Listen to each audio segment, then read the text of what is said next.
The Memphis Grizzlies could be getting a big addition back. And I mean big addition. Plus, Marcus Smart made some interesting comments lately about the Grizzlies and what happened at the trade deadline. We're going to talk about all of that, and we're going to preview the game against the Cavaliers. Coming up right here on Locked On Grizzlies.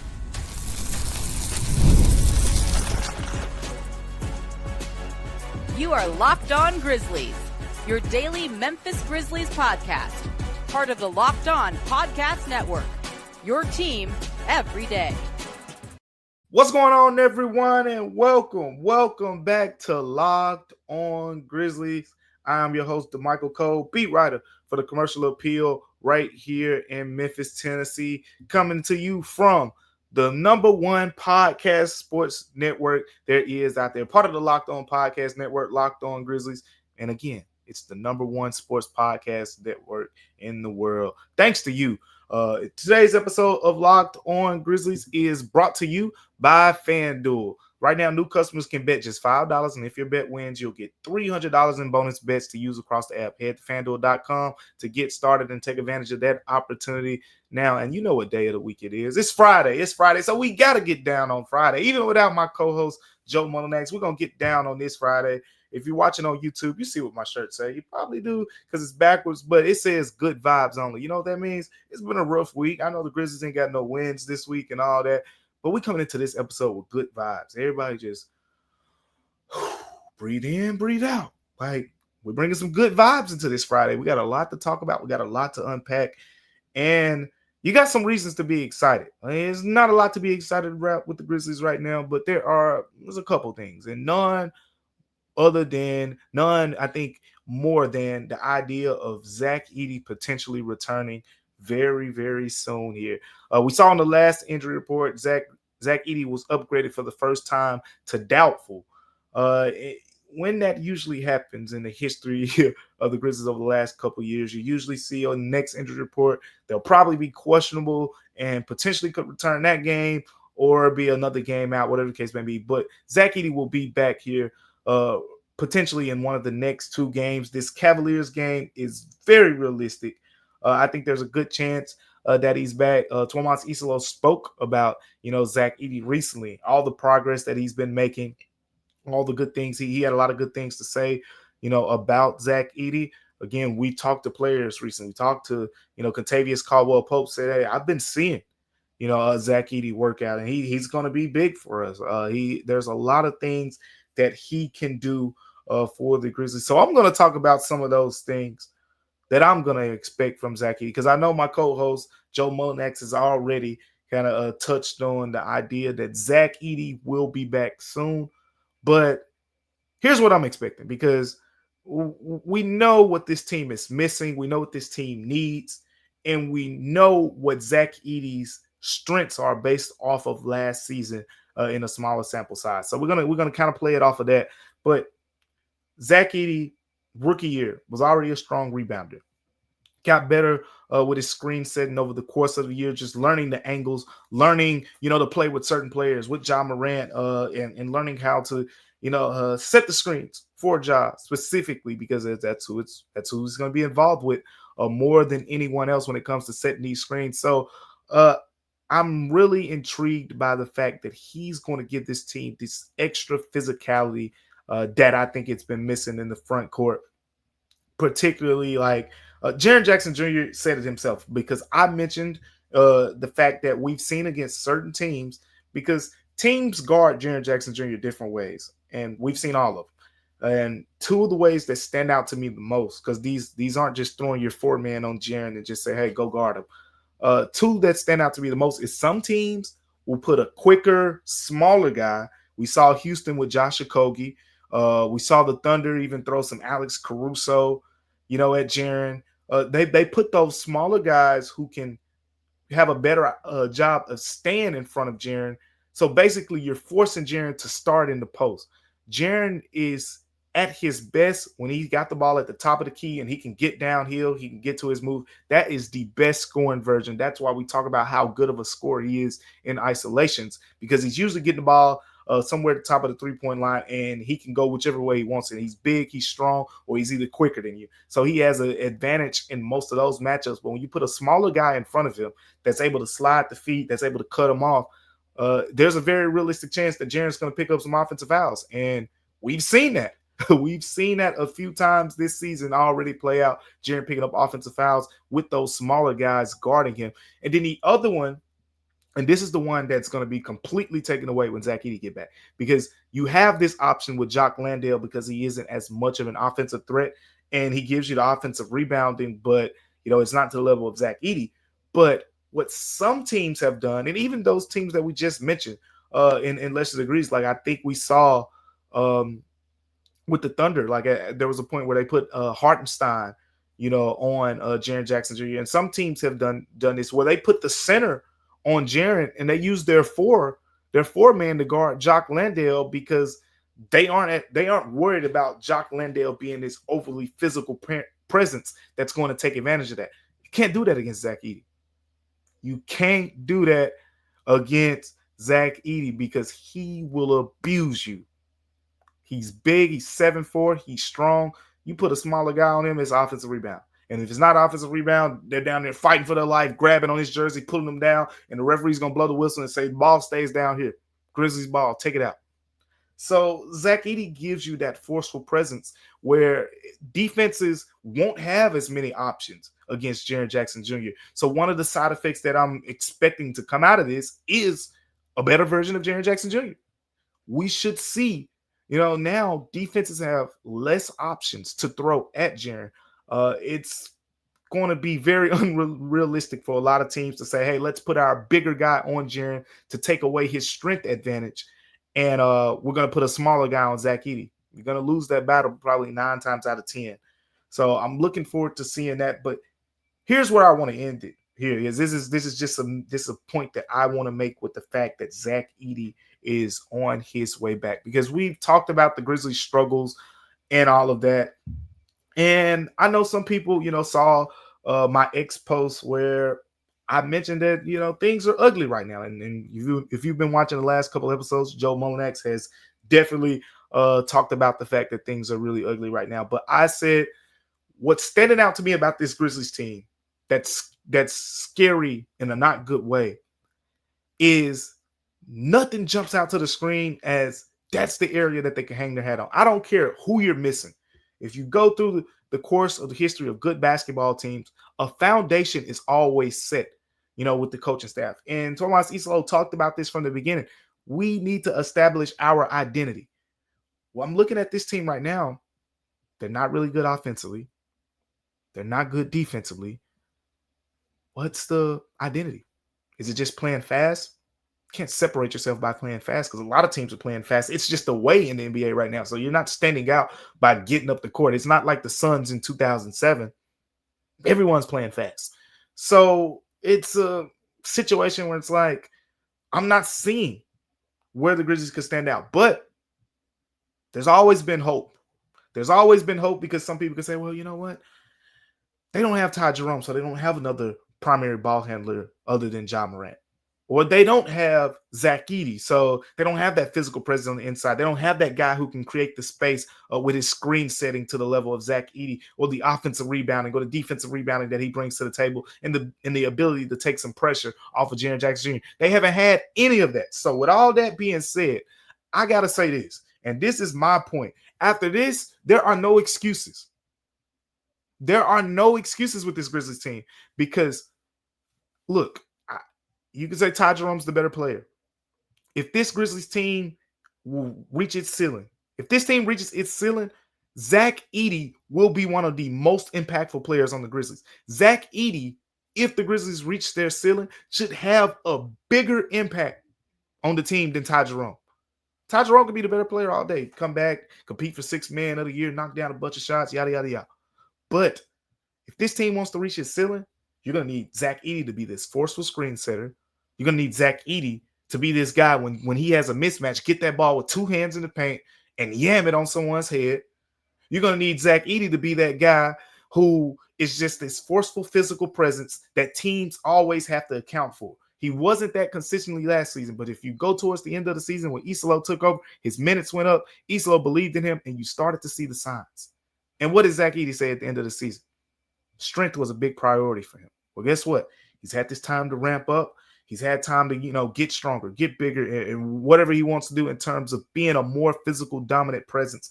I'm looking forward to seeing how that turns out. But there's no more excuses from me with getting Zach Edey back. I know some people are going to say, oh, we still don't got Ty Jerome back. And I'm going to say, look, if they still look really bad with Zach Edey, you should really be concerned. Everybody should be concerned because, and to a degree, it's too much pressure to put on a second-year center. But then again, it's the situation.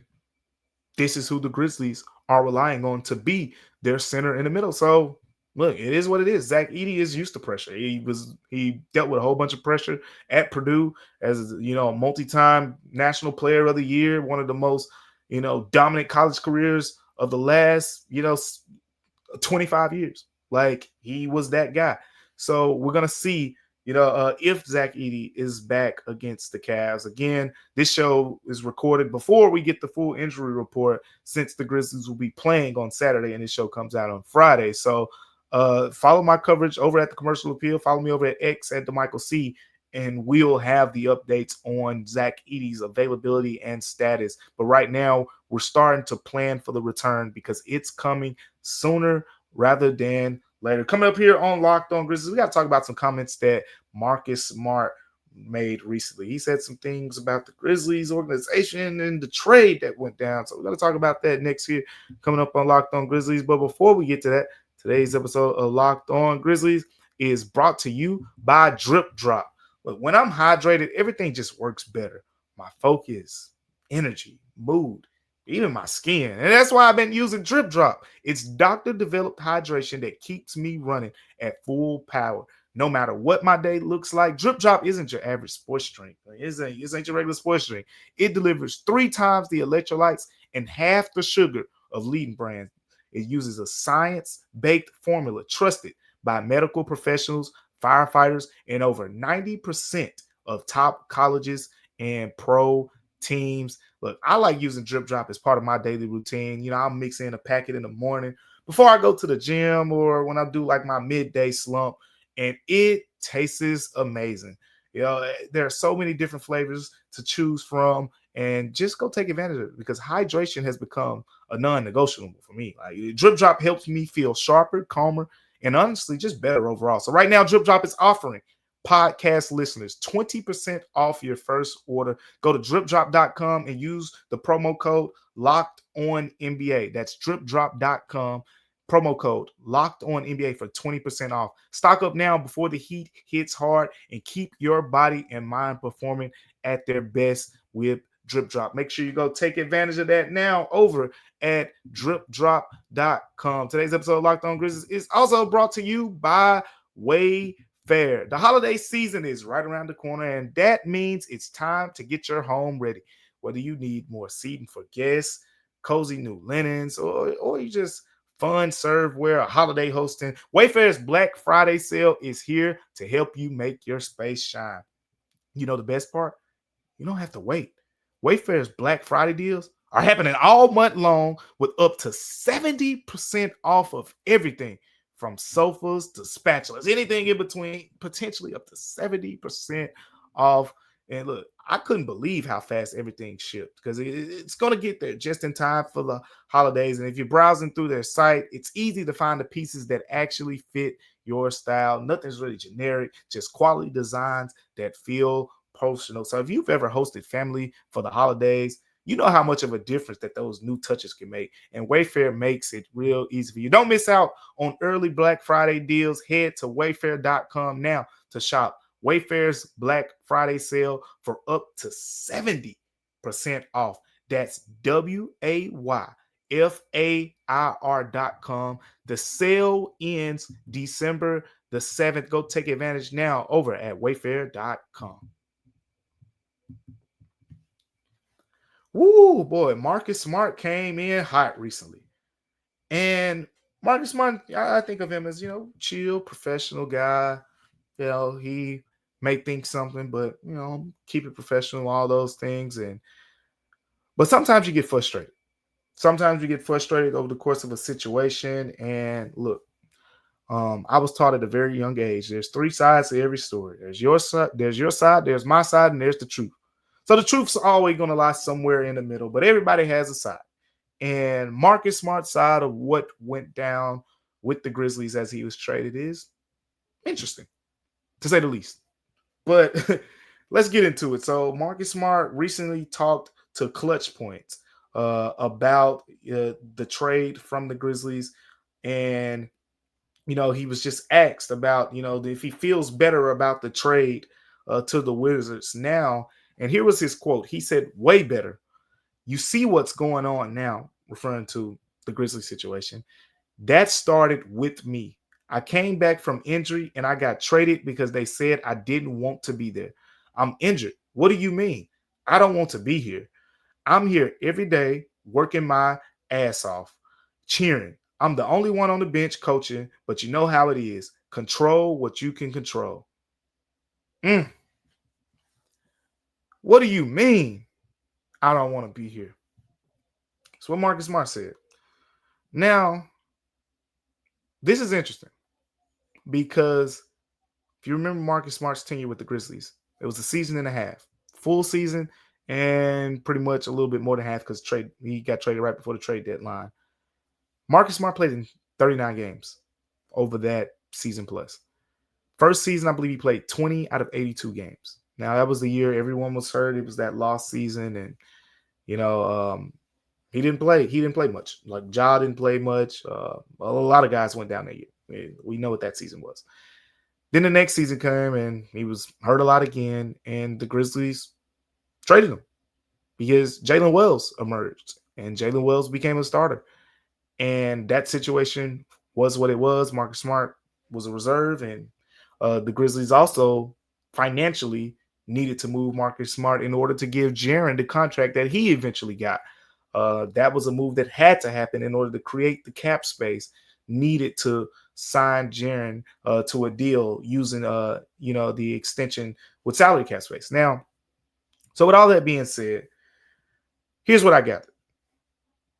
For one, based on the things that I've heard, there's two sides to this story for sure. But let's talk about Marcus' side, because that's what we're focusing on, what Marcus Smart said. Marcus Smart said, "What do you mean I didn't want to be there?" Now, this is why this could be, I get it. Like when Marcus Smart missed a lot of games with the Grizzlies. So I know that some people that comes off as, did he really give it his all to be available for Memphis? I'm going to say yes. I'm going to say yes. I know this ain't the popular opinion, and I know some people feel some type of way about, oh, guys come to Memphis and they don't really want to be here, and blah, blah, blah, that whole thing. Just going to give you my opinion. Like, did Marcus Smart look like the most fit dude going into those camps with the Grizzlies? No. But when Marcus Smart was out there, did he ever look like he wasn't giving 110%? I don't think so. We saw him literally getting hurt from diving on the floor. And when he wasn't playing, I think that was a point that he made, and it made sense to me because I saw it. I saw it every game. When he wasn't playing, there was no Grizzlies player as loud and as vocal as Marcus Smart on that bench. Whether he was talking to his teammates, whether he was hounding the referees, he was always in the mix. He was never that teammate that just sat over there and pouted and said, "Hey, I'm not playing. I don't really want to be here. Like, just trade me so I can hurry up and get out." He was very professional from my perspective. So when he said what he said, look, it made sense to me. Again, the Grizzlies may have felt like he didn't want to be there because of from other things that were really going on or whatnot. But I never got the sense that Marcus Smart didn't want to be in Memphis.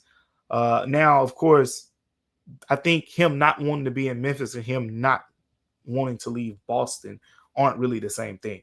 I think everyone knows he didn't want to leave Boston. Like, he wanted to be, like the Paul Pierce type guys that just stay in Boston over the course of their careers, and they become legends in Boston's forever. Like they're cultural legends in Boston. And he wanted to be that type of guy. And he gets traded, and they go on to win a championship. And he comes to Memphis. He barely plays.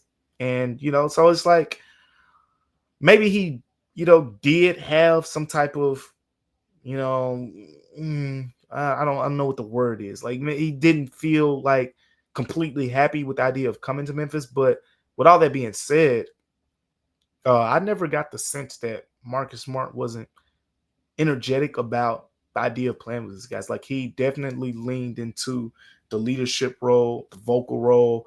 I mean, the guy talked a lot.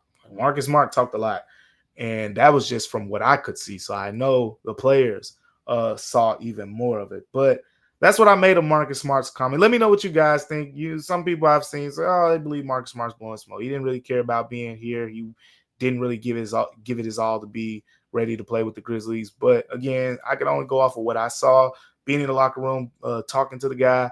I never got the sense that Marcus Smart was disgruntled or anything in Memphis. So let me know what you guys think as well. Coming up here next on Locked On Grizzlies, we are going to preview the upcoming game against the Cleveland Cavaliers. Stay tuned for that coming up here on Locked On Grizzlies. But first, today's episode of Locked On Grizzlies is also brought to you by DoorDash. Look, the NBA season is heating up, and DoorDash has found the perfect way to keep fans in their bag all season long. Whether you're watching for the highlights, your fantasy team, or just your favorite player, DoorDash makes every game night even better.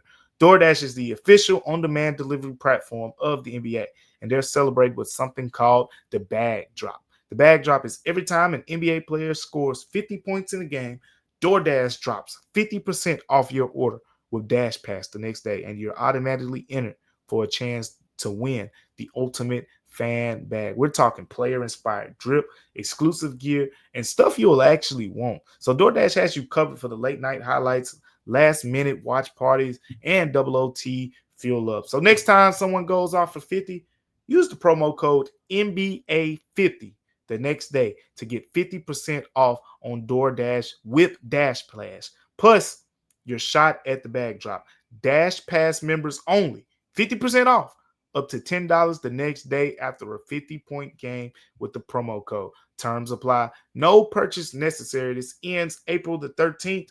Open to U.S. residents 21 or older. Visit DoorDash in your bag all season long. Today's episode of Locked On Grizzlies is also brought to you by FanDuel.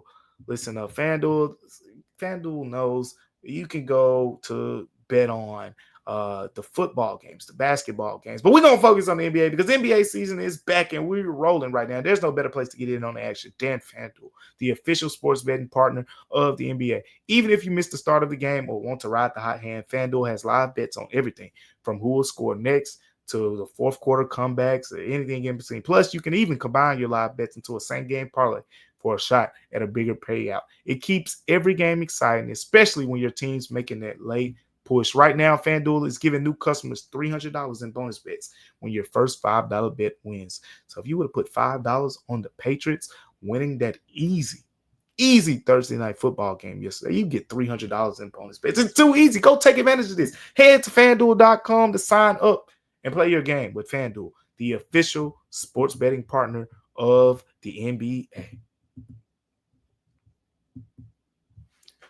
Welcome back to Locked On Grizzlies, where we got to preview the upcoming game against the Cleveland Cavaliers here for the Grizzlies. The Grizzlies are now 4-9. The Grizzlies were once 3-2. So you're talking about losses in 7 of the last 8 games. And remember what my shirt said now. Good vibes only today.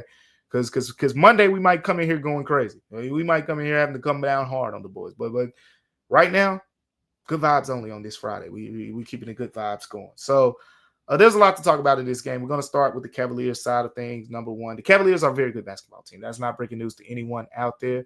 The Cavaliers are top 10 in offensive and defensive rating. They played a large part of this season without Darius Garland, who's missed the last 2 games with the toe injury after playing in the previous slate of games. So that's going to be a guy that we're going to watch to see if he's going to be available. But other than that, they're still loaded. You got Donovan Mitchell, one of the best 2 guards in the NBA. DeAndre Hunter is a terrific 6-man. Craig Porter Jr. has been terrific for them off the bench.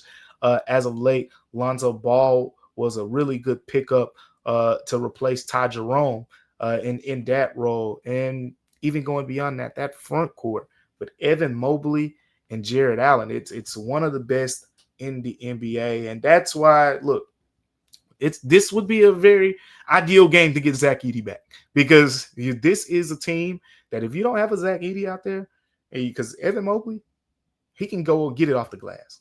Jared Allen, he can go and get it off the glass. And we saw twice last season, for lack of a better word, the Grizzlies were just little boyed against the Cavs. The Cavs just little boyed them. Like, it was just good, just playing volleyball at the rim a lot of times. And to prevent that from happening again, your best case is to have Zach Edey available and, able to play. So we'll see kind of what happens there, because Zach Edey being available would be a big addition in this matchup. The other thing is Ja Morant's status, right? Ja Morant just missed the game with a sore right ankle. I'm expecting him to be available in this game, but we'll see, what the injury report says and kind of where the Grizzlies will go from there. Remember, it was 2 days in between games. I want to point out this, in addition to Zach Edey's stat, and we can talk about it with the Ja Morant standpoint. I think for Ja Morant, it's more of a good thing. The Grizzlies had 2 days in between games and no practice time. So look, just chance to rest that sore ankle and to be ready to play against the Cavs. And then on the Zach Edey front, it's a little bit different, because this is going to be telling, because if he plays against the Cavs, I think it's a good sign, because that means the Grizzlies have had this date in mind for a while, for him to be back, and they've zeroed in on it, and that'll be that. But if that's not the case, the fact that they didn't have games 2 consecutive days after the Boston game, and they didn't practice either day, did not practice either day, which is kind of a rarity for the Grizzlies. Usually when they have 2 off days in between games, and they were coming off a back-to-back, so I'm sure that was factored in, so I want to add that in. But usually after a back-to-back, that first day, they're not going to do nothing. Definitely not going to do anything. They lock out after a back-to-back. But the day after that, every now and then they're going to practice. So this was a case where they didn't practice. They traveled to Cleveland and didn't do anything before traveling. So with that being factored in, I think that's important to point out with the Zach Edey dilemma here, or however you want to describe it, his pending return. The other thing that I want to touch on, because there's one more injured Grizzlies player, and that's Kentavious Caldwell-Pope. The right elbow injury we saw him leave the game with. Look, Kentavious Caldwell-Pope, of course, his career has been a very durable player. So barring something over from saying, I don't know the context of the injury, so this is not even me guessing. This is just going off what we've seen over the course of the career. This dude is tough. He doesn't miss a lot of time. But I'm going to say something here, and it's not going to be something that a lot of you probably disagree with, actually. It's not some super hot take or anything, but this injury for Cedric Howard this isn't something that just flared up. That's the thing here. This did not just happen against the New York. No, it was the Boston Celtics, excuse me. This isn't just happen against the Boston Celtics, and it's like, ow, my elbow's hurting. I've seen Kentavious Caldwell-Pope dealing with, his elbow for the last 3 games at least. Because I asked him about it about 3 games ago, and he said, no, it's just, some little nagging stuff. And, he just mentioned, he's going to do some work on it and get back in the gym. Just real old school dude. Rub some dirt on it. I'll be fine. Like, that's the vibe that he gives. But at some point, the Grizzlies may say, look, this is getting worrisome, and let's rest it for a couple of days. No matter how the Grizzlies handle it, here's where I'm at. This could be a case of history repeating itself. You remember last season? We just talked about these 2 dudes earlier, Marcus Smart and Jalen Wells. Jalen Wells didn't take Marcus Smart's starting spot from the standpoint of, hey, coach, put him on the bench and start me. It didn't happen like that. Marcus Smart got hurt. And they say players never supposed to lose his spot from an injury. Oh, no, that ain't how it worked. Marcus Smart got hurt. Jalen Wells took advantage of the moment. That was that. Everybody's been clamoring for Cedric Howard to get some starts, right? If Marcus Smart misses this game, not Marcus Smart, see, I'm still talking about Marcus Smart. If Kentavious Caldwell-Pope misses this game, Cedric Howard's probably going to be put in the starting lineup. Take advantage. Because if he does what he does, if he does what he should do, Kentavious Caldwell-Pope will be coming off the bench going forward. Period. Tomas Islo won't even be able to deny it.